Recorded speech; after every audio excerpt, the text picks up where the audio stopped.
Hi, I'm Katherine Schwab. I'm a senior editor at Forbes who focuses on technology, and I'm really excited today to be here with Dr. R. David Edelman. He is a distinguished fellow at MIT's Internet Policy Research Initiative. Hi, David. Thanks so much for having me. So today we're here to talk about our new AI 50 list, which just launched. AI is really having a major moment right now, and this list is aiming to capture the most promising and exciting startups in this space that have real business applications right now. So as a judge for this year's list, can you tell me a little bit about what startups you think on this list are showing the most promise and tackling the most interesting problems? Sure. So first, let's talk about what's new here. And, you talked about this revolution in AI that's happening right now. It's in the headlines, not just the business headlines. Everyone's paying attention to it.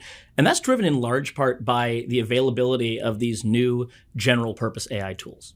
And one of the big changes, you've seen an absolute rocket ship of a few key companies that are trying to market something very, very different than some of the other companies you've seen before. In prior years, and I've been lucky to be an editor 3 times on this now, in prior years, you had a lot of companies that were very narrow. Bespoke AI for bespoke applications, often extraordinarily technical, and leveraging data sets that would often come from their clients. Now, what you're seeing is this emergence of behemoths, maybe not in terms of actual revenues right now, but certainly in terms of mind share. Companies that are creating broad, generally applicable AI tools and throwing them out there for general use. This is, I think, creating a major shift in the way a lot of companies think about how they're going to use AI, and could be the birth of a whole new business model in this space. I mean, when you think about some of the large language models, some of the image producing tools out there, this provides an opportunity for companies that don't think that they are AI firms to leverage this technology right now. And it's not just going to be driven in many cases by the CIO's office, but it's actually going to be driven by the line creatives, by marketing, by sales that want to use these in their day-to-day life. And so that's one big change. We've seen the emergence of these large companies that are producing and releasing these models. I think when you look at the other companies on the list, a couple of big changes. When we were first looking at this 4 or 5 years ago, there were a huge number of autonomous vehicle companies there. And I think many of us thought that autonomous vehicles, robo-taxis, would be the first application of AI that a lot of people would see in their everyday lives outside of social media. And in fact, not at all. Now you see a lot of these companies have fallen off the list. Now, that's not because they've gotten smaller. That's not because they're not still delivering on their products. But there's a certain amount of that intersection of AI and robotics that seems like it's still a work in progress. And there are probably comparatively fewer companies that are rising to the absolute top of the list because they have mastered that interface. There are a few that are trying to do that in more narrow spaces and really infuse AI into the physical economy. And that's a really interesting set of companies that we saw here as well. Ones that are taking traditional machine learning tools, taking very specific data sets, and then applying that into areas that we don't think of as very technical. Areas like farming, areas like construction, where there's a real need to suffuse this work with data, but perhaps a lot of resistance to the way those business models work for those that are already there, or just a lot of proprietary data that was harder to get up to speed and to train models on. So I think the kind of elephant in the room here is OpenAI, which has kind of been dominating, particularly with the release of ChatGPT last year and the recent release of GPT-4. How much is this type of AI going to shift the way people are working in the office? And I mean, you were just talking about, bringing AI to farming or places that are not kind of a traditional white collar office. Yeah. But it does seem like we're also in a moment where maybe AI is really going to transform the place that I work, certainly. It very well could. And it strikes me that this moment that we're in right now, and this is only roughly a year old in terms of broad access, this feels to me a lot like the moment when the internet became the web. Wow. In other words, a lot of us had access to a lot of the tools that we use on the internet today before the web existed. But you had to be pretty tech savvy. You had to know what you were doing. You had to really be, on the inside of this sort of digital cabal that was building the early internet. And what we've seen now, and, just look at the growth figures of OpenAI's tools, they've broken all the records. What it is this moment in which AI, which was previously reasonably inaccessible, except for when it was being performed on you. Right? Your social media news feed, areas where photos were looking better than they did before. Sort of background AI. Very important, hugely significant technologically, but not accessible to most people. Today, these large language models and others like them, it's not just in the tech space, are providing a new interface that most people are finding natural, that they can engage with, and that allow those that are not even a little technical to benefit in very creative ways from AI.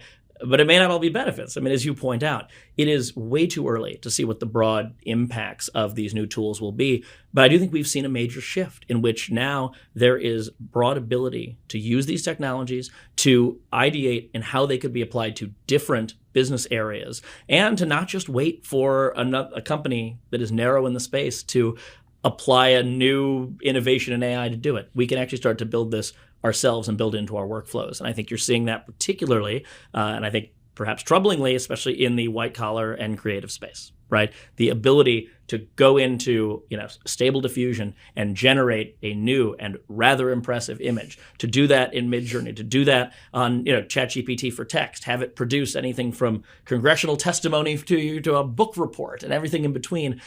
These really are meaningful disruptors. And I think we may look back on this moment as the moment when we entered into the world of Armchair AI.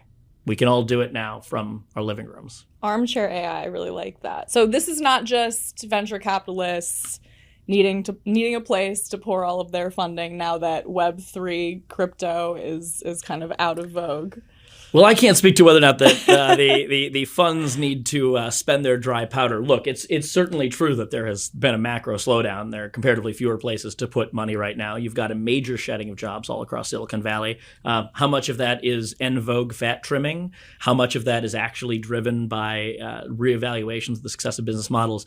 That's for people smarter than me to figure out. But I will say this feels like a different moment. Mm-hmm. There are not that many times that those of us that have been involved in the space looked at something brand new and said, wow, this does look and feel different. And I think you just play with it yourself. I think anyone that's spent 2 hours with one of these tools, whether or not they were impressed by the underlying model, you might be extraordinarily deep on the evolution of large language models, but the versatility of some of these tools is incredibly impressive. And I think the real revolution taking place is not just that they're accessible, but that those that are in broad sectors of the economy that don't think of themselves as AI people are suddenly able to conceive of what it would be like to have that dream that we've been promised for decades now of that little virtual assistant, or the one that's able to help explain to us in language we can understand a concept that we don't get, or just able to organize or visualize things that we couldn't otherwise. Those are all big steps. And they were all, just like the pre-web internet, they were all available in little pockets that were mostly hidden to the public. And now you're going to see that integrated into business processes. You're going to see that demanded in the C-suite. And you're increasingly going to see businesses that are built atop of and to serve that niche. And that's going to just be growing and growing from here on out. So you mentioned businesses and how businesses are going to incorporate this. Obviously, here at Forbes, we care a lot about how companies actually make money. Mm-hmm. And part of the point of this list is not just looking at really exciting technological breakthroughs in AI, but also legitimate companies that are making money. So mm-hmm. as you were judging the list, I'm curious what kinds of business models come up. How are these startups going to translate these growing valuations into legitimate, strong businesses? So I think you can break it down into roughly 3 categories, right? There are companies that are clearly going to sell a broad-based AI tool both to enterprises and individuals because of its breadth and utility. And that is a reasonably solid business model because you're going to have both a B2B and a B2C offering, both of which serve their own purposes and which you've seen in some cases already massive user growth in. Yes, a freemium model, but at the end of the day, enterprises are going to want to leverage these broad-based tools into their workflows. And so I think there's one that, it will obviously have to see the numbers on when some of these tools come back. But user growth is an important leading indicator thereof. And profitability may be one of the deeper challenges because remember, these large language models, they're incredibly expensive. Right. Yeah. So I might pay for compute and it's comparatively cheap for a couple of images that you're generating, but we're going to have to see what it takes these companies to be profitable at scale. And I think there's a sort of subset of these tools that are very interesting, which are companies that are trying to do more with less. Companies that are trying to innovate not around the edges, but deeper in the algorithms of how can we have AI systems that are just as effective with a lot less data. Because there are a lot of business applications that have far less training data that you can actually work on. And if you look at those challenges, particularly in the industrial space, where they haven't really been suffused with AI yet, you haven't really seen major AI tools disrupt these physical economic industries, oftentimes that has to do with limited or proprietary training sets. And so there's a subflavor of very interesting companies to watch there.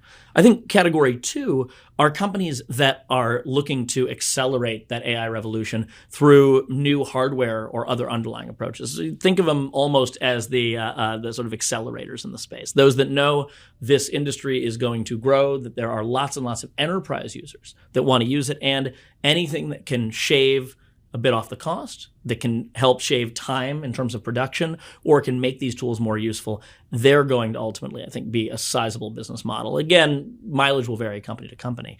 And then ultimately the third are what I consider the kind of tried and true bespoke AI players. These are the ones that developed and the discipline to have a niche.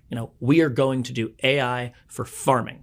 We are going to do AI for industrial processes, specifically those that leverage conveyor belts. I mean, something that narrow, where we know there are trillion-dollar industries. We know they need to leverage more and more automation or effectiveness, especially based on rising costs of labor. And ultimately, they're going to be interested in those that can speak their language and really engage that way. And so those are probably the 3 broad categories where it seems like there is really strong promise and some clear proof points in them.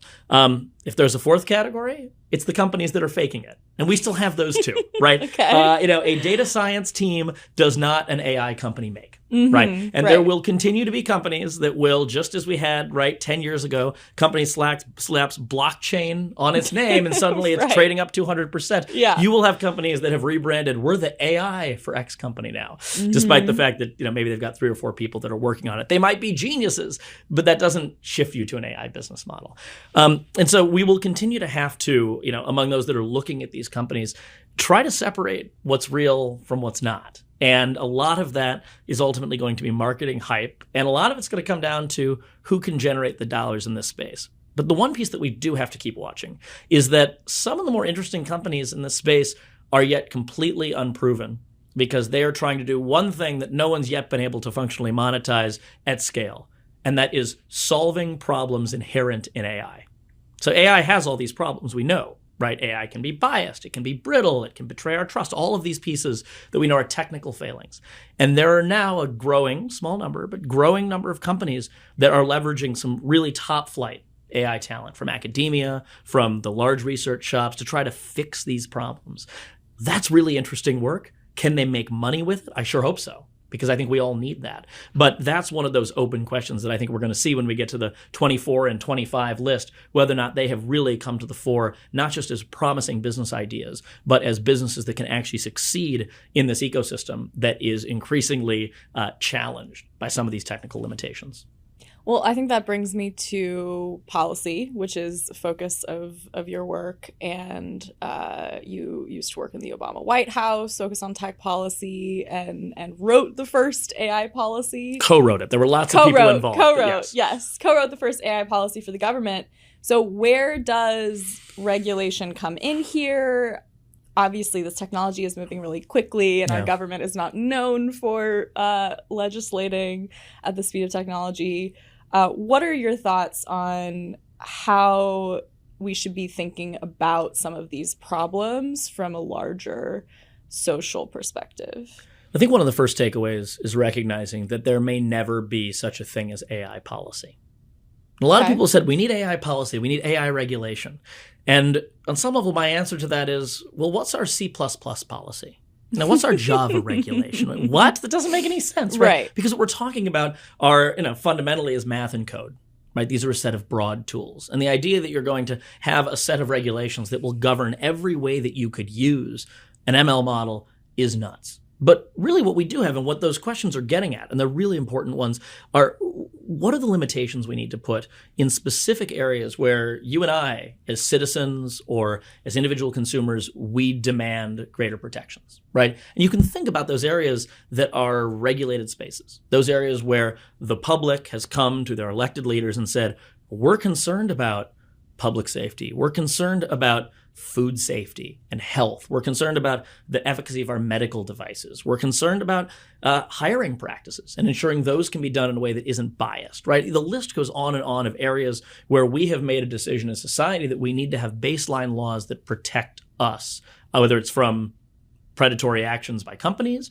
or predatory actions by one another, or the failings of the systems themselves, right? There's a reason that we haven't allowed algorithms to determine sentencing in criminal justice, although there have been some very troubling cases of something that looks a lot like that, right? And so I think we need to really focus on, and it is unsexy work, and it can be kind of boring, and it involves not a lot of the deepest AI innovators, but a lot of the narrow technocrats that have been looking at this space is, what do we need to protect ourselves from the ways in which AI can go awry in our financial lives? How can it go awry when a company is deciding to hire or fire? When can it go awry in the medical space? And that's where we need to really develop specific and risk-adjusted regulations in some cases, best practices in others, industry standards, which are increasingly beginning to develop, but are probably too slow as it is right now, to help guide all of us in understanding, is this AI space that we're engaging in appropriate to the risk that we're running in using it in the first place. And so I think the AI regulation revolution, if it's going to happen, it's not going to happen with one big bill in Congress to govern AI. Instead, it should be a bunch of specific regulations, a bunch of specific practices that will help companies better understand what the guardrails are. Because what I hear from company after company is, look, we don't want to be racist. We don't want to be the next example of a company that is screwing up in this space, but we also don't know what the standards are. And especially when you get to some of these broad purpose models, these large language models that are in use right now, those guardrails are being written on the fly on a beta product based on iterations in user experience. And I think we've seen in areas like social media, that doesn't necessarily cut it. And so we're now going to have a very serious conversation, much more serious than a lot of the hype about how amazing these tools are, about where do we demand that there actually be government action that is taken, while at the same time not just trying to regulate a technology that makes us nervous out of existence. Because this is one of those inflection points where we are going from something that was narrow and available to a few to broad and available to a lot. And it is a pivot, but it is a perilous pivot, because this has suddenly gone from a space that you could expect a certain level of knowledge among most of the users to one in which that's no longer true. And we're going to have a dialogue as a society about where we go next with that. Great. I think that sums us up really well. It is interesting to hear you say that some of the companies on this list are focusing on these issues. And, I think as journalists, we're always watching for what those guardrails are and how these large language models, for instance, are misused. And one other big change this year, yeah, it comes to these companies that are trying to build a business model on fixing AI. One change I saw this year that was not there in 2019 and was not there in 2020 was AI companies trying to demonstrate that they are aiming to do the right thing with the people they hire, with the expertise they have, and with the guardrails they're putting in place. This was not part of the conversation 3 or 4 years ago. And I think it's really a tribute to a lot of the incredible activists in this space that have been trying to raise attention on some of the technical limitations, some of the business model problems that exist when it comes to the potentially exploitative uses of some of this technology. And frankly, a lot of really good journalism that has helped people realize when AI can be really creepy. right? Places where you might not want AI in some forms of the workplace because it's going to hurt worker morale, because it can be a form of extraordinarily invasive surveillance or other areas. That's a level of awareness that I think I saw in the vast majority of companies that were trying to be a part of this list. And, to me, it's an incredibly positive sign of at least where the mind space is at. Now, the question is, will they be able to deliver on those promises? And will they actually have authentic bidirectional dialogue, as we'd say, with users, with the general public, to understand not just, hey, look, we hired this AI ethicist, but actually have people who have that breadth of expertise at the table, have them involved in the development of the product cycle, and then ultimately ask the question of not just can we, but should we? That's a dialogue we're having right now. And I think it's very different than the one that we saw even 4 years ago in this space. Fantastic. Thank you so much, David. Thank you. It was a pleasure. Always a pleasure. These are incredibly interesting companies, and I appreciate the opportunity.